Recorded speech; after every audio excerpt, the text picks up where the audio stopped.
l'évangile de ce jour, on nous montre comment avant la Pentecôte, les apôtres reçoivent de Jésus pouvoir et autorité. Nous n'en sommes pas encore ni à l'ombre curative de Pierre, ni au corps glorieux de Paul. Jésus donne aux disciples le pouvoir de chasser les démons, de guérir les malades. Mais nous savons que le summum, le niveau le plus élevé, sera atteint par Pierre. Quand l'ombre de Pierre va commencer à guérir les malades. Quand le corps de Paul, les habits qui avaient touché son corps, dès qu'ils étaient appliqués sur les malades étaient guéris. Les démoniaques étaient aussi libérés. Ça, c'est le niveau le plus élevé. Donc, on sait que les démons se chassent par la prière et le jeûne. Mais ici, les démons commencent à se chasser par l'usage du linge qui a touché le corps de Paul. Ça, c'est le niveau élevé. L'ombre de Pierre commence à guérir les malades. Ça, c'est le niveau élevé. Mais avant d'atteindre ce niveau, Jésus déjà les envoie aujourd'hui. Allez, guérissez les malades, chassez les démons. Vous avez le pouvoir et l'autorité pour le faire. Mais ce pouvoir qu'il leur donne, j'ai dit qu'on n'est pas encore au niveau du corps glorieux de Paul, on n'est pas encore au niveau de l'ombre curative de Pierre, mais c'est déjà quelque chose. C'est déjà le répit, la consolation, le réconfort que Dieu nous donne dans nos épreuves. C'est cela que nous appelons clin d'œil divin. Les clins d'œil divins. En effet, lorsque nous souffrons et que Dieu n'a pas encore décrété de nous faire sortir de notre détresse, il nous fait des clins d'œil pour dire au monde et à nous-mêmes qu'il est de connivence avec nous, qu'il est notre grand complice. Vous souffrez, vous n'êtes pas encore sorti de la souffrance, mais Dieu vous accorde certaines grâces. Les grâces qu'il vous accorde dans votre souffrance, dans votre détresse, nous les appelons ce matin les clins d'œil divins. Lorsque nous prions Dieu et que nous lui restons attachés, qu'est-ce qu'il fait? Il nous fait des clins d'œil qui sont comme des avances sur salaire, des acomptes de la vie éternelle. Des levées des rideaux. Sont des levées des rideaux. Des avant-goûts. Levées des rideaux. Avant-goûts. Alors, j'ai pris d'abord 3 exemples dans la Bible, en général. La grappe des raisins. Israël n'est pas encore entré dans la terre promise. Mais Dieu lui montre les avant-goûts, les prémices, les clins d'œil de ce que ce peuple vivra dans la terre promise. Écoutez le texte, nous sommes dans Nombre 13, 17 à 24. Moïse les envoya reconnaître le pays de Canaan. Montez au Negev, montez ensuite dans la montagne. Voyez ce que le pays, la terre promise, c'est que le peuple qui l'habite, fort ou faible, clairsemé ou nombreux, c'est que le pays où il habite, bon ou mauvais, c'est que sont les villes où il habite, camps ou villes fortifiées. C'est que le pays, fertile ou pauvre, boisé ou non, ayez bon courage. Prenez des produits du pays, le pays que vous aurez là, qui deviendra vôtre, la terre qui vous est promise là. Prenez les produits de ce pays-là. C'était l'époque des premiers raisins. Ils montèrent reconnaître le pays. Ils parvinrent au val d'Eshcol. Ils y coupèrent un sarment et une grappe de raisin qu'ils emportèrent à 2 sur une perche, ainsi que de grenades et de figues. On appela ces lieux val d'Eshcol à cause de la grappe qui avait coupé les Israélites. Donc, ils ne sont pas encore arrivés à la terre promise, mais Dieu leur dit, bon, allez d'abord, par Moïse, allez là-bas, allez en inspecteur, en espion, et amenez-nous les produits de ce pays-là. Comme ça, nous allons voir c'est quel type de pays. Et ils sont allés, ils ont amené une belle, une bonne, une généreuse grappe de raisins. Les fruits de ce pays-là, des fruits de très bonne qualité. Pour que ceux qui se découragent retrouvent en se disant, même si je souffre maintenant, mais Dieu me promet de vivre dans ce pays où coule le lait et le miel. C'est ça le clin d'œil divin. Dieu nous donne en avance. Mais nous sommes encore dans la souffrance, mais en avance, il vient nous faire des clins d'œil. Il dit non, je suis avec vous. T'en fais pas. Même si tu souffres, je marche avec toi. Il te fait un clin d'œil. Calme-toi, ne te révolte pas. Ne laisse pas tomber, ne te décourage pas. Je suis avec toi.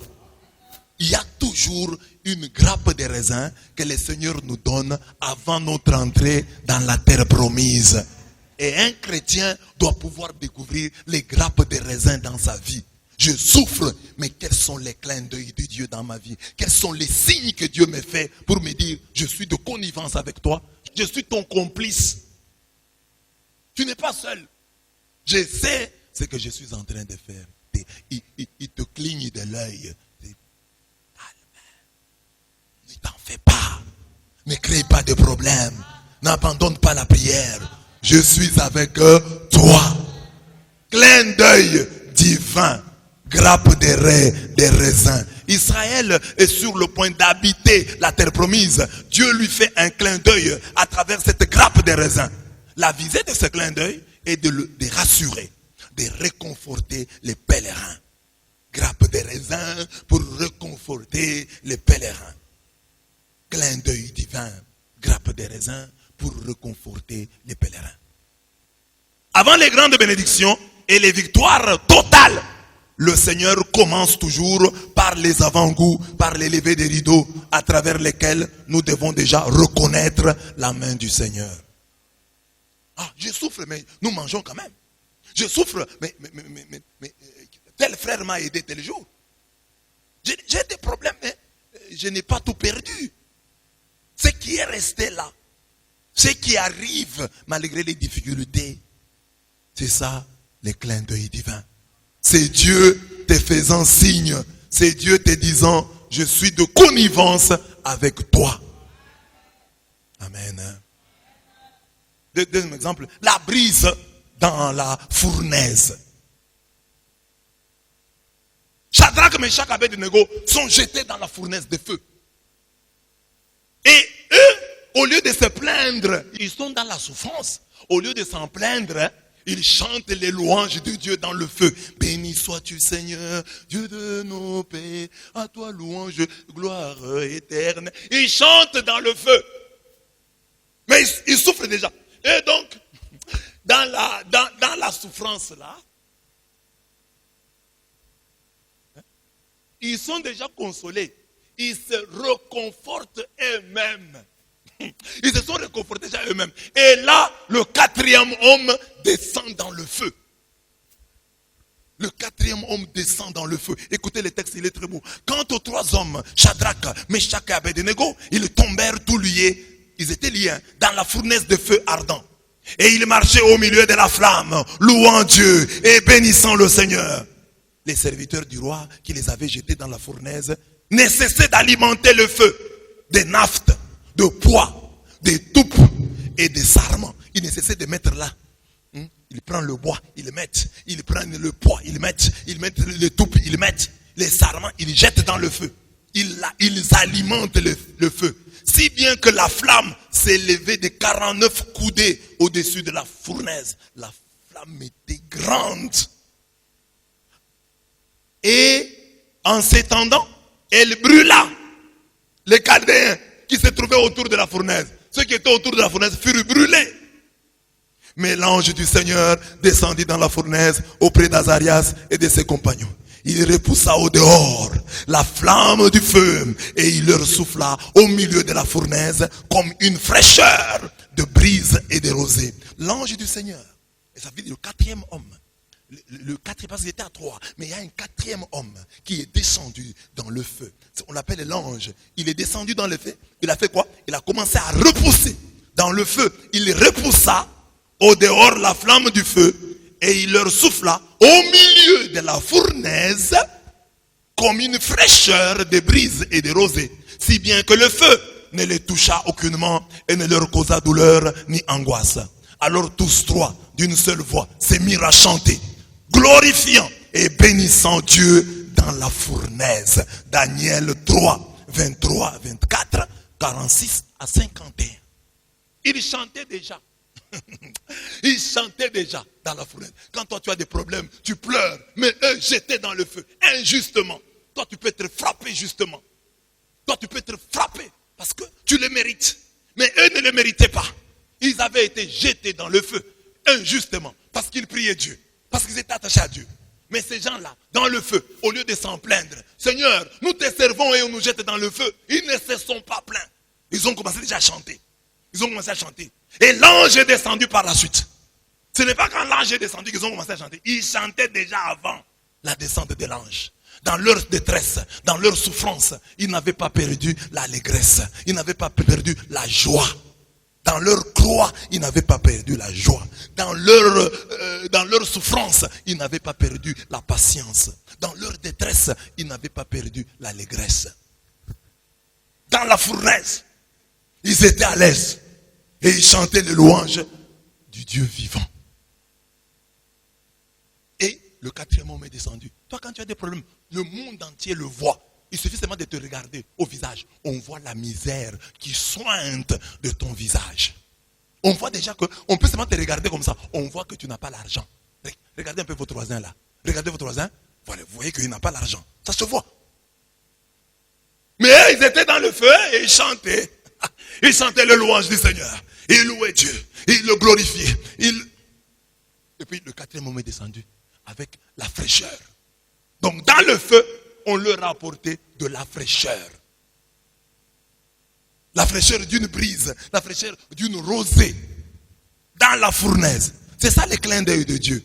Les trois jeunes gens ne sont pas encore sortis de la fournaise du feu. Ils ne sont pas encore sortis de la fournaise.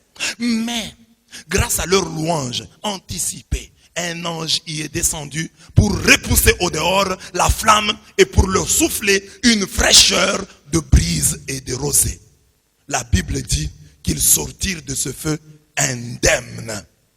Le feu n'avait pas eu de pouvoir sur leur corps. Les cheveux de leur tête n'avaient pas été consumés. Leur manteau n'avait pas été altéré. Nulle odeur de feu ne s'attachait à eux. Donc, pas de feu, ils n'étaient pas brûlés. Leurs cheveux n'étaient pas brûlés. Leur manteau n'était pas altéré. Nulle odeur de feu. Il n'y avait pas d'odeur de feu qui s'était attachée à eux. Ils étaient toujours dans le feu. Là, ils ne sont pas encore sortis. Mais dans le feu, Dieu les avait gardés indemnes. C'est ça le clin d'œil de Dieu. La situation est difficile dans le pays. La situation est difficile dans la province. Mais Dieu t'a gardé indemne. Tu n'es pas brûlé. Il n'y a pas d'odeur de feu sur ton corps. Tes habits ne sont pas brûlés. Clin d'œil de Dieu. Même si tu n'es pas encore sorti de la fournaise des feux, je suis avec toi. Et tu as les preuves que je suis avec toi parce que tu es préservé. Il y en a qui meurent du coronavirus. Mais toi tu es là. Je te garde. Je veille sur toi. C'est un clin d'œil. Je te dis, je suis de connivence avec toi. Je suis en complicité avec toi. C'est-à-dire, je sais ce que je fais. Sois patient. Je t'en délivrerai. Mais dans l'entretemps, toi tu dois montrer la joie, comme tu vois les clins d'œil. Oh, Dieu me fait qu'un clin d'œil. Donc il y a une solution. Il y a une solution. Je ne peux pas m'inquiéter comme quelqu'un d'autre. Il m'a fait un clin d'œil. Tu es quelque part là, tu te plains. Oh, je n'ai pas l'argent. Je n'ai pas l'argent. Et un grand monsieur, le président de la République, le roi, la reine, te fait un clin d'œil. Même si c'est pas Balader. Mais comme il m'a dit ça, c'est qu'il sait. Il a des moyens, il m'a dit ça. Il m'a fait ça. C'est que, après, il y aura quelque chose. Clin d'œil divin. Est-ce que dans ta détresse, tu as ce clin d'œil-là? Est-ce que Dieu te fait signe? Si Dieu te fait signe, comme les jeunes gens ici, eux, ils étaient déjà, mais eux, ils sont de notre niveau. Parce que nous sommes dans la détresse, nous pleurons, et Dieu descend dans le feu et nous fait un clin d'œil. Mais eux, on les jette dans le feu, ils chantent déjà, ils louent déjà Dieu, et Dieu vient après les trouver en pleine louange. Eux, ils sont de notre niveau, ils ne sont pas à notre niveau. Nous ne sommes pas là. Nous, dans le feu, on pleure d'abord. Et puis après, Dieu vient nous intervenir. Mais eux, dans le feu, ils chantent. Ils chantent d'abord. Et Dieu vient confirmer leur foi. Hein? Clin d'œil divin. Troisième et dernier exemple tiré de la Bible, la robe blanche des martyrs au paradis. Lorsqu'il ouvrit le 5e sceau, j'ai vu sous l'autel les âmes de ceux qui furent égorgés par la parole de Dieu et les témoignages qu'ils avaient rendus.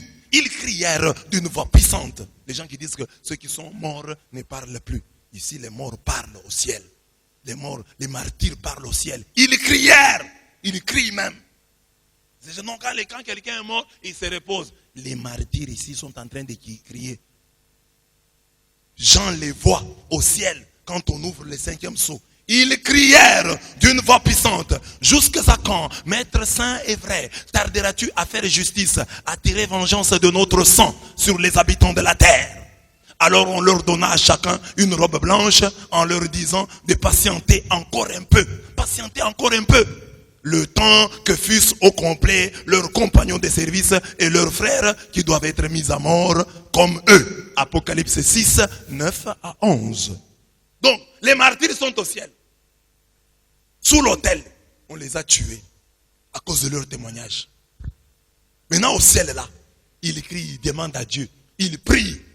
Jusqu'à quand, Seigneur, vas-tu nous venger? On nous a tués, nous n'avons rien fait.